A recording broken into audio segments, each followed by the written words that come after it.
Good to go. Take 1,000,000. Welcome back, everyone. It's me again with Stripology. We're not done yet.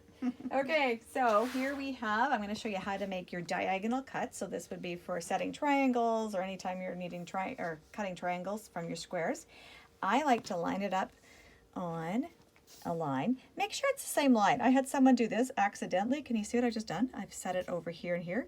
Well, if I cut, I'm going to not get it through the center. So make sure you are on the same line, point to point there. Why I like this, I've got actually 2 stacked there. I could stack up several, so it's worth the time to do that.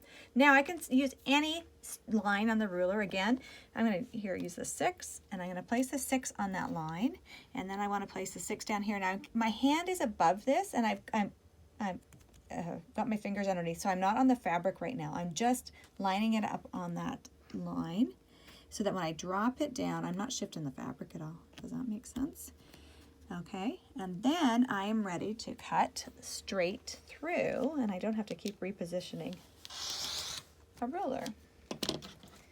So there are my diagonal cuts. Okay, and that can be for any size.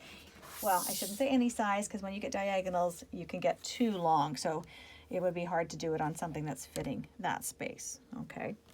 Now, the other thing with this one, these are just scraps from another quilt. I have no idea how big the squares are. So if I go for, they look like they're around just under 7 inches, so they'd need to square it up. They weren't made with a slotted trimmer. So what I can do, I can use this ruler. First of all, let's see what square size we should use. Now, this is really, it's kind of showcases the 2 dotted lines here. Okay, so the black line goes with the even squares. Okay, so that's the one. If I was squaring it up to an even size, so even inch size, I would use that dark line on the seam. And now you can see I could get a 6-inch square. And you always have to line up on the diagonal first before you square these up. And if any of you have done it wrong before, you'll know what I'm talking about.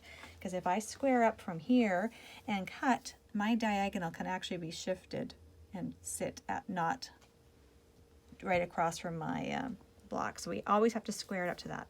So let's try the 1/2 inch size. Now remember, that works from the middle of the ruler out. Now we use the white line. Can you see that? And I think that shows it clearly.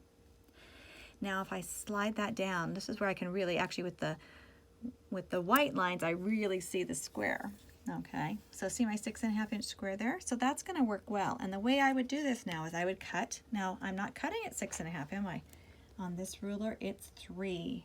On my extra large ruler, you can turn it around and cut at the designated mark. So 3, and then I want to look across here and come down, and it's 9.5. Now that's 2 sides done. Okay, as opposed to how we would do it if we were using a square ruler. Our square ruler would go down and we would cut the 2 sides. Okay, and now I'm going to turn it halfway. And right now, if you look, can you see how that's not square, is it? Okay, so now I've got to get this, and that was the 6.5. So using the white line, so the white line runs in both directions. So now what I'm doing, whoops, is my cut lines are now sitting flush. See how I scooted that along until I've got that, and then I got to move it till I get the diagonal right as well.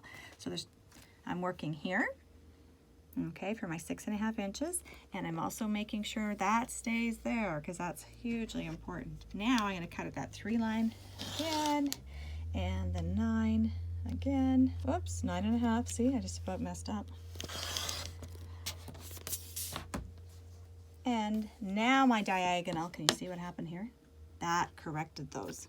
And we've got a perfect 6.5 inch half square. Now these were just leftover blocks from a project, so I'm just showing you what you can do with your leftover blocks. And I would recommend just having a bin of leftover blocks that you can play with and use like that. So that's with our Stripology squared. Now, if I was fussy cutting something too, like this bird, if I was wanting to, I'd iron it, of course. I can put it under my ruler and I can look at this. It's kind of hard to see. Here's my 4.5 inch square lines. let's see, 6.5 just goes too far for this piece of fabric. So let's go to the 1/2 inch sizes, or the full inch sizes, sorry. And now I can see I can get the 5-inch one is probably, with this one, my best one. I could cut it 0 and 5 and turn it, line the cut edges up under there and cut again and get that centered, okay? But 6.5 inches, guess what we can use? So we've got the smaller one, which is, again, it's easier to manage when I'm working with these smaller pieces. So this would be great for big florals or bigger prints that are bigger than 6.5 inches. So now I can do this exactly the same thing I would do with that one, and I would center it where I would like it. So if I wanted it to fit in 3.5 inches, that was the size of the quilt I'm doing, I would move it. You see the 3.5 inch line here? I would move it till I've got that bird where I want it, and I would cut. I can actually show you that. So I would cut here, which is the 5-inch line, and I would cut over here, which is the 1.5 inch line, which makes sense. And then I would pull that away, and I would turn it just one turn, not all the way around, because I've already cut those two sides. Now I would center it. 3.5 inches is what I'm looking at. I would get it to the point where I want that bird, thinking of my 1/4 inch, so what would I rather lose? So if I slide it down, I know I'm close to the top here for stitching, so maybe I want to keep more of the head in place. The tail's not as important visually. So 5 again, and 1.5. So a great way to use this for fussy cutting with either of the squared rulers, depending on the size that you're working with.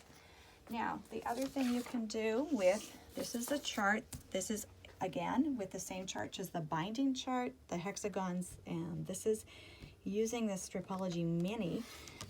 Here's your 1/4 inch cuts. But what this also does, okay, so this is if you're wanting to cut 7/8 inch strips. Like, I don't know when I would do that, but there's the chart. So I would cut at 0 and 3.5. So I'm going to have it facing me. It says use the 1/2 inch. So this is the 1/2 inch side. So I would cut at 0 and 3.5. Leave my fabric there. Turn the ruler to the 1/4 inch side. I would put the 1/4 inch line on the edge of the fabric. It doesn't say that. And then I would cut at 1 3/4, which actually is a different, it's not 1 3/4 from here. It's a mark that she's figured out. And 5 1/4. Now turn the ruler again to the 1/2 inch side, and I would turn it again, and I would make the cuts at, but I would line my fabric up if I had this cut with the 3/8 of an inch line. See the 3/8 of an inch line on this one? Then you go back to the chart, and it says cut at 1/2 inch and 4 inches.